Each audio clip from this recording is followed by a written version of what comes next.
News रोजाना channel Pune में आपका इस्तकबाल है।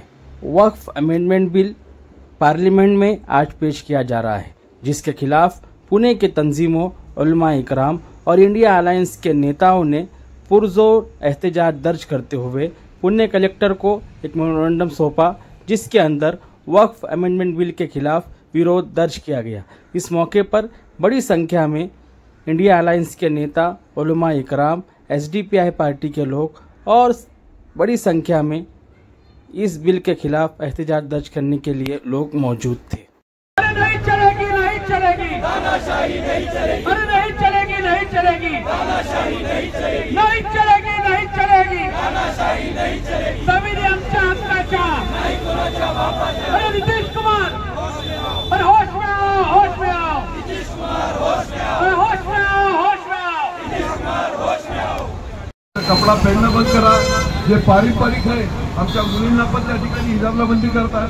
अशा तऱ्हेने एका समुदायाला टार्गेट ठेवून या ठिकाणी या देशामध्ये फक्त हिंदूचं राष्ट्र आलं पाहिजे, ते कधी शक्य होऊ शकत नाही। या देशाला स्वतंत्र मिळवण्यासाठी ज्याप्रमाणे हिंदूंनी त्याग केलाय त्याच्यापेक्षा जास्त अनेक धर्माच्या लोकांनी त्याग केलाय। त्यात आमचे मुस्लिम बांधव आहे, ख्रिश्चन आहे, शीख आहे, बौद्ध आहे, सर्व आहे।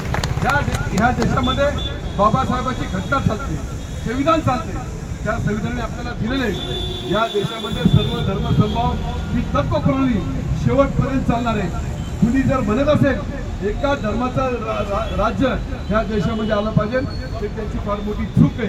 आणि त्या दृष्टिकोनातून हे जे भाजपवाले मोदी जे पावलं उचलतात त्याला आपण सर्वांनी एकी करून, मग ओबीसी असेल, हरिजन असेल, गिरिजन असेल, बौद्ध असेल, अल्पसंख्याक असेल, सर्व बहुजन समाज असेल, त्यांनी एकत्र येऊन या हुकूमशाहीला आपण करून दिलं पाहिजे, त्याचा विरोध केला पाहिजे।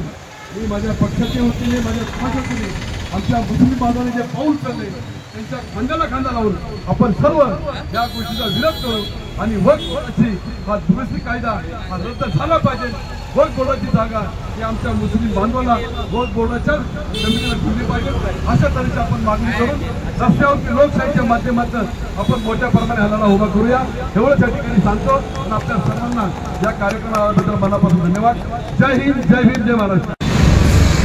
हमारे मुस्लिम पर्सनल बोर्ड के निजामुद्दीन और जमीयत उलमा के सभी लोग यहाँ पर जमा हैं। वक्फ बोर्ड, वक्फ बिल के ताल्लुक से जो भी बात है उसके हम सब लोग खिलाफ हैं, उसी के लिए हम लोग जमा हुए हैं। असल में ये जो बिल लाकर हुकूमत, हम जितने लोग हैं, जो हमारे मुल्क की एक बहुत बड़ी खूबसूरती है, तमाम धर्म के लोग एक जगह जमा होना चाहते हैं। हुकूमत ऐसे बिल लाकर अलग अलग तरीके से हम सबको छोड़ना चाहती है, तोड़ना चाहती है।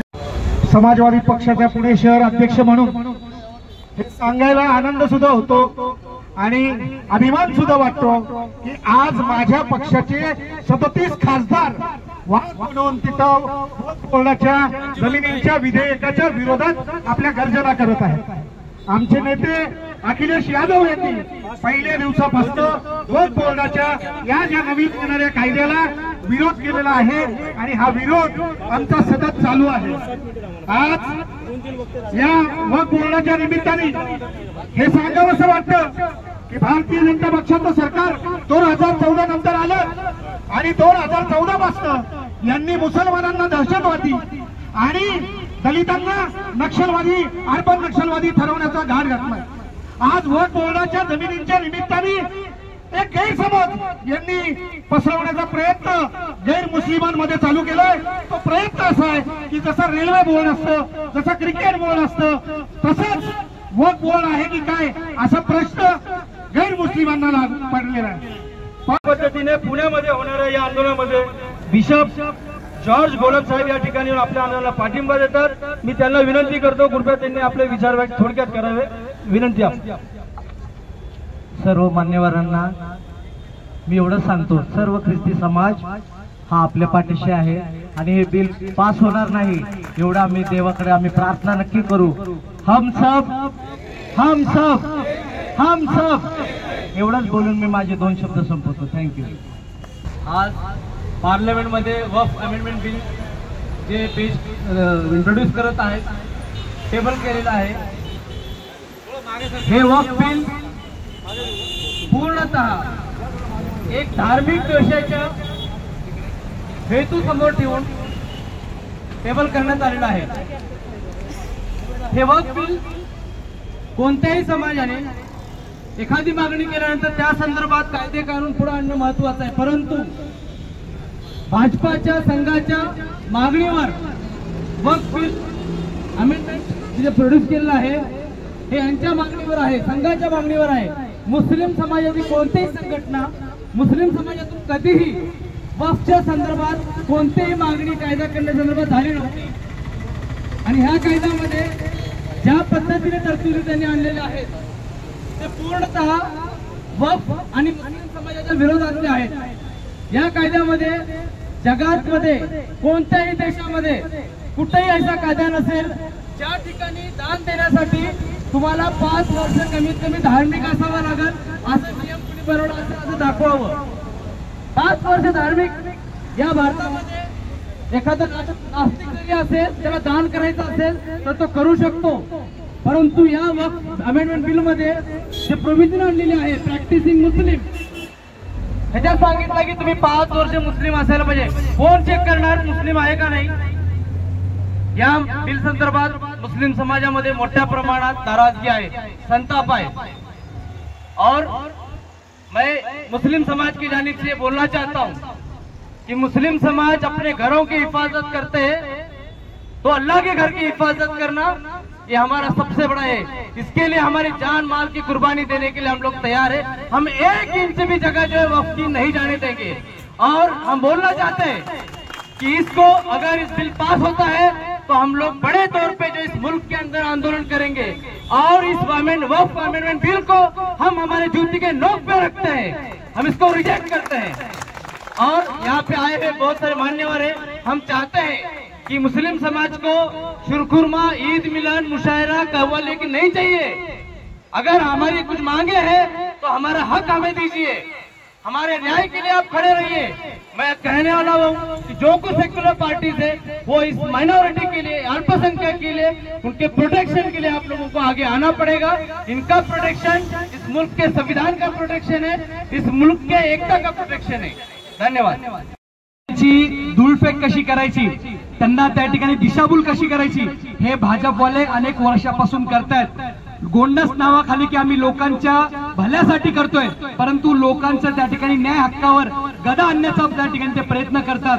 कुठलाही संविधानिक पद्धत न मानता आज त्या ठिकाणी वास्तविक पाहता जेपीसीच्या माध्यमातून हरकती सूचना घेऊन त्याच्यावर चर्चा विनिमय करून मग बिल हे संसदेमध्ये येणं अभिप्रेत होतं, परंतु जेपीसीचे जे विरोधी पक्षाचे लोक आहेत त्यांचं म्हणणं ऐकून घ्यायचं नाही, त्यांनी सांगितलेल्या गोष्टी ऐकायच्या नाहीत आणि त्यांनी आमचं म्हणणं ऐकून घेत नाही म्हणून वॉकओव्हर केला। तरी सुद्धा त्या ठिकाणी एकतर्फी तो बिल या ठिकाणी संसदेमध्ये आणण्यात आला आणि हे असंविधानिक आहे। वास्तविक पाहता मोठ्या प्रमाणाच्या वक्फच्या नावाने जे मिळकती आहेत त्याच्यावर डोळा ठेवून आणि धार्मिक पर्यटन निर्माण करायचे, त्याचा विकसित करायचे म्हणून त्या ठिकाणी धर्माच्या कार्यासाठी असलेली जागा ताब्यात घ्यायची आणि मोठ्या आपल्या बिल्डर लोकांना, मोठ्या आपल्या त्या ठिकाणी व्यापाऱ्यांना, अडाणी अंबानींना त्यांच्या घशात घालायची, हा याच्या मागचा कारस्थान आहे। परंतु जोपर्यंत बाबासाहेबांच्या संविधानाचं पालन करणारे आमच्यासारखे पाईक शिपाई या ठिकाणी आहेत तोपर्यंत आम्ही कधी बी होणार नाही। त्यांच्या बहुमतावर जरी त्यांनी बिल पास केलं तरी आम्ही त्या ठिकाणी जनतेच्या दरबारामध्ये, न्यायालयामध्ये ही लढाई लढू आणि यांचा त्या ठिकाणी आमचा न्याय हक्क मिळवून घेऊ, एवढं या ठिकाणी सांगू इच्छितो। अनेक त्या ठिकाणी लोकांनी आता सांगितलं आमच्या अनिलबाईंनी की लोकांना दिशाभूल करतात, आता हे यांचं हे त्यांचं, परंतु ते विसरतात की वक्त से किसकी यारी है, आज मेरी तो कल तेरी बारी है। म्हणून सगळ्या जाती धर्माच्या लोकांनी हा विचार करून याचा विरोध केला पाहिजे, एवढंच या ठिकाणी सांगतो। आणि इंडिया अलायन्सच्या माध्यमातून आम्ही याचा तीव्र शब्दात या त्यांच्या कृत्याचा निषेध व्यक्त करतो। असंही आहे वक्फ बोर्डाच्या जमिनी या सगळ्या प्राईम लोकेशनच्या आहेत, त्या पुण्यातल्या असतील, मुंबईतल्या असतील, संभाजीनगरच्या असतील किंवा सोलापूर कोल्हापूरच्या असतील किंवा दिल्लीमधल्या असतील, त्या सगळ्या प्राईम लोकेशनच्या आहेत। त्या जमिनीवर या ठिकाणी त्यांना मोठ्या इमारती बांधायच्या आहेत, व्यवसाय उभे करायचे आहेत आणि म्हणून आज हे वक्फ जे बोर्डचं बिल आहे हे सादर केल्यानंतर सरकारला याचा पूर्ण अधिकार प्राप्त होईल। सरकार त्या जमिनी लगेच त्यांच्या जवळच्या उद्योगपतींना देईल, अशा प्रकारचा हा डाव आहे. त्या ठिकाणी मेहबूबाई आहेत, त्यांच्या मातोश्री आमच्याबरोबर सभा करत होत्या.